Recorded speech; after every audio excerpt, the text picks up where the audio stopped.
से लेकर के और तमाम भगत सिंह के ऊपर पूरी जिंदगी समर्पित करने वाले प्रोफेसर के बाद ज़्यादा बोलने के लिए है नहीं। लेकिन मेरी एक दूसरी मीटिंग में मुझे जाना है, इसलिए मैं थोड़ी सी बात रख करके फिर आपका क्वेश्चन आंसर सेशन चलता रहे।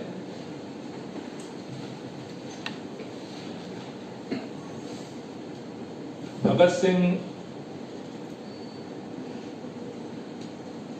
के जन्म दिवस के अवसर पे सरकार की तरफ से फ्रीडम फाइटर से लगातार पिछले कई वर्षों से निरंतर कार्य कर रहा है। ताल कटोरा स्टेडियम में शहीद उत्सव के बड़े कार्यक्रम से लेकर के और यहां तक कि इस छोटे सभागार में भगत सिंह के राष्ट्रवाद पर जो चर्चा की यात्रा है, आमतौर पर छोटे कार्यक्रम से बड़े कार्यक्रम की तरफ यात्रा होती है, लेकिन भीड़ से इस सभागार में आने यात्रा के पीछे का भी एक मकसद है, क्योंकि आज के दौर में जो चुनौतियां हैं भारत के सामने, भारतीय समाज के सामने, वो चुनौतियां हैं राष्ट्रवाद के नाम पर इस देश के लोगों को एक भीड़ समझ करके उद्वेलित करने की और उस उद्वेलना के आधार पर सत्ता के वर्चस्व को कायम करने की। राष्ट्रवाद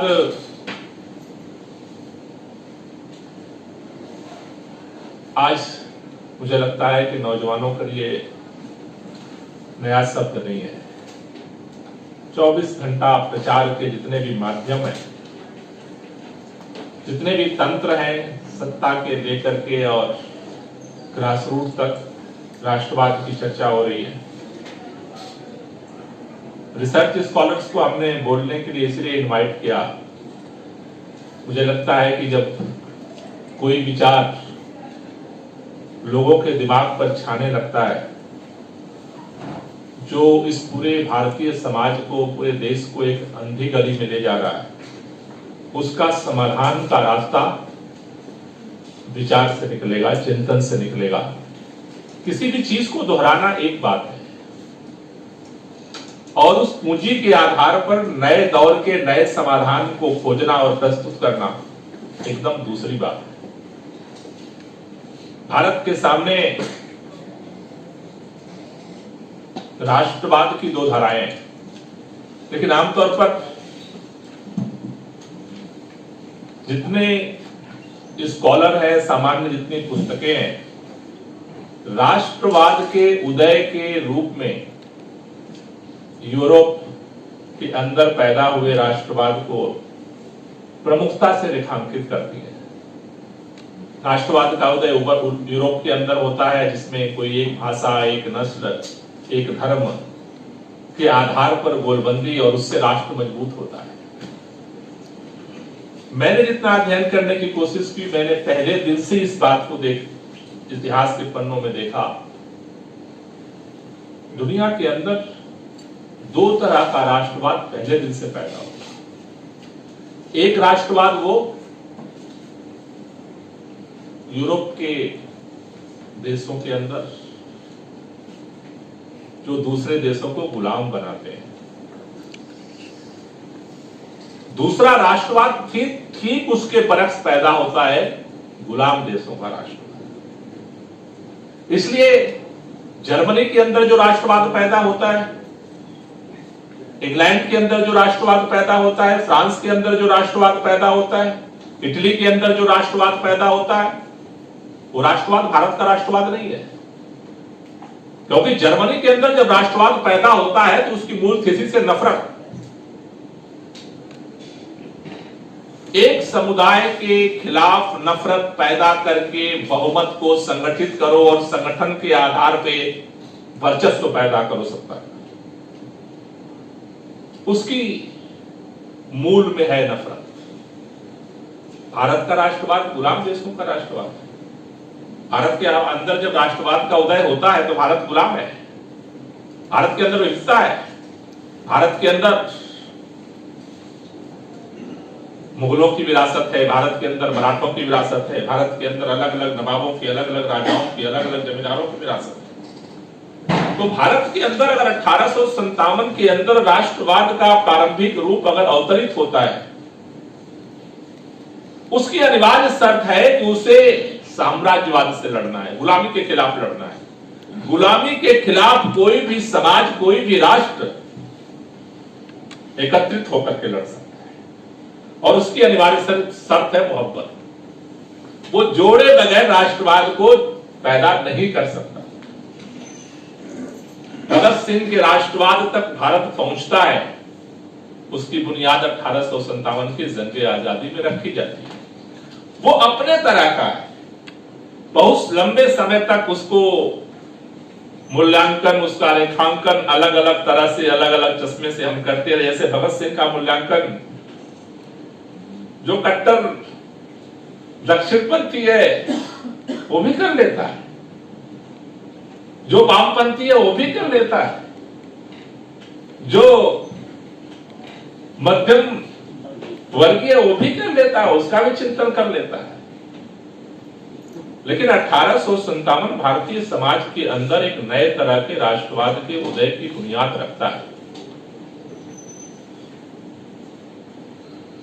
और उसकी समग्र व्याख्या भगत सिंह की जन्मशती और 1857 का 150 साल भारत के इतिहास में तमाम लोगों ने तमाम आर्काइव खंगाले, और जो समग्र प्रस्तुति है अगर आप अध्ययन करोगे तो आपको समझ में आएगा। लेकिन 1857 के अंदर अगर हम देखते हैं तो एक तरफ बहादुर शाह जफर लड़ रहे हैं, दूसरे तरफ नाना साहब लड़ रहे हैं। एक तरफ झांसी की रानी लड़ रही है, तो दूसरे तरफ बेगम हजरत महल भी लड़ रही है। एक तरफ अगर अजीमुल्ला खान लड़ रहे हैं तो दूसरे तरफ तात्या टोपे भी लड़ रहे हैं। एक तरफ गंगू मेहतर अगर शहीद हो रहे हैं तो दूसरी तरफ अजीजन बाई भी शहीद हो रही है, उसके लिए वो भी काम कर रहे हैं। लेकिन वो समग्र भारत के अगर आज के प्रगतिशील आईने से उसको आप देखने की कोशिश करोगे तो शायद छोटा दिखेगा, लेकिन उस समय के उस दौर में भारतीय समाज में जहां खड़ा है 1857 में, वहां से अगर आप देखने की कोशिश करोगे तो समाज एक कदम आगे बढ़ने की कोशिश कर रहा है। और उस भारतीय राष्ट्रवाद को धीरे धीरे स्वतंत्रता आंदोलन के दौरान विकसित किया जाता है।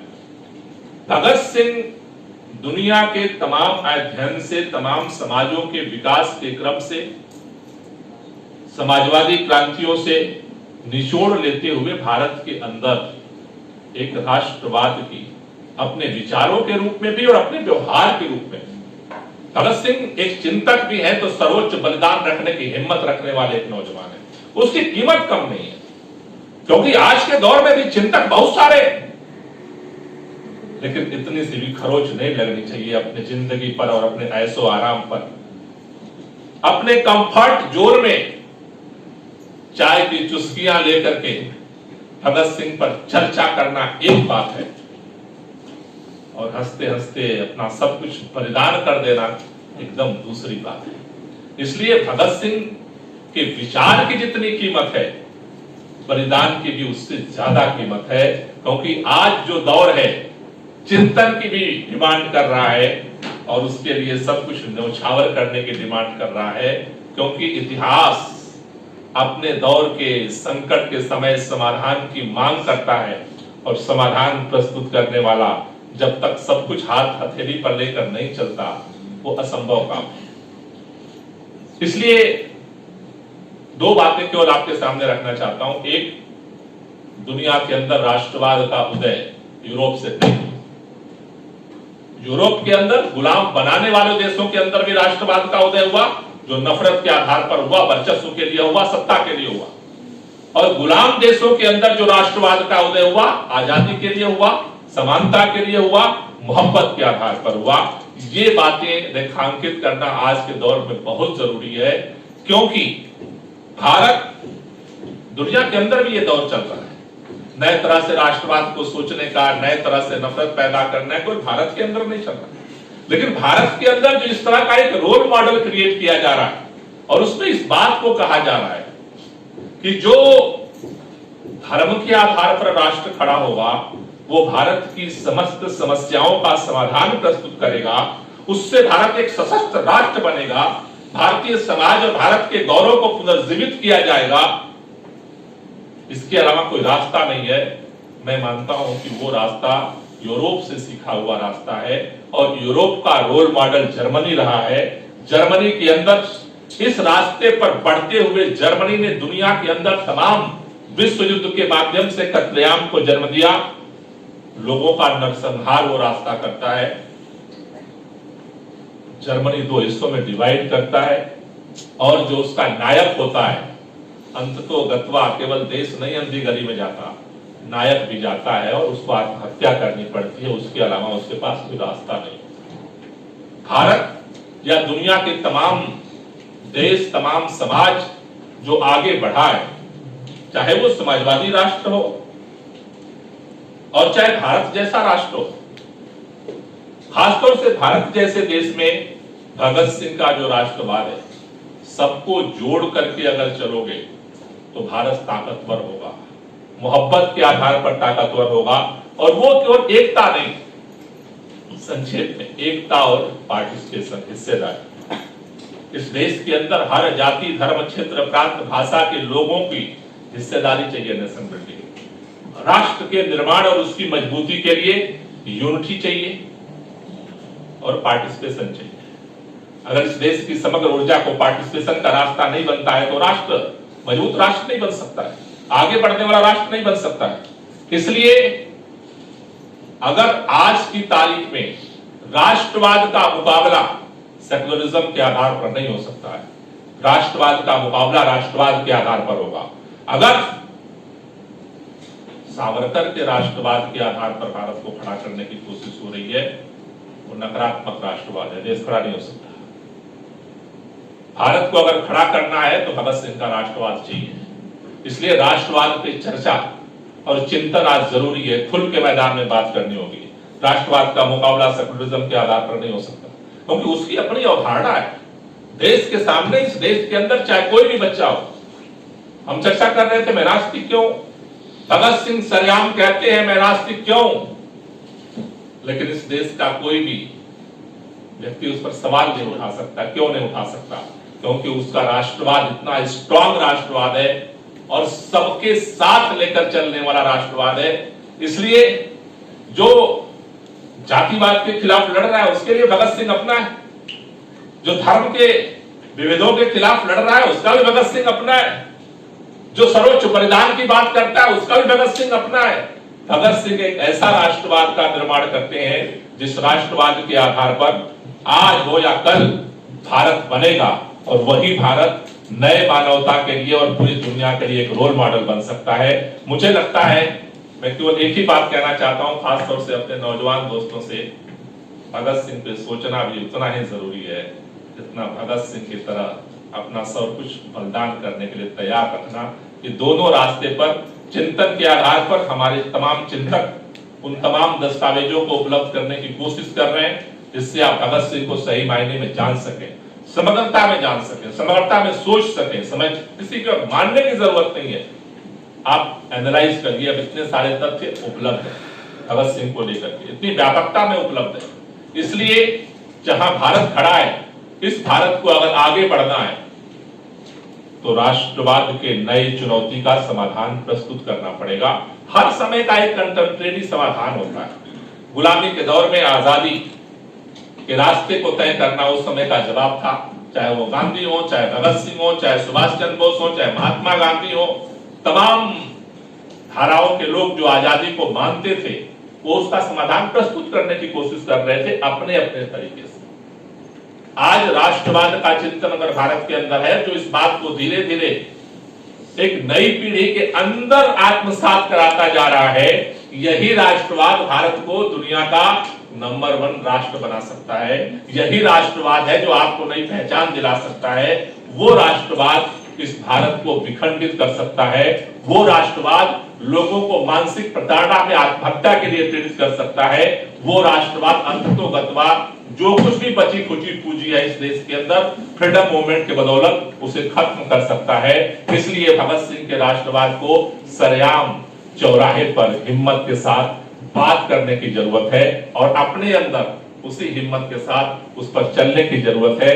लेकिन मैं इतना ही कहना चाहूंगा, विचार के साथ जोश और होश का बैलेंस जरूरी है।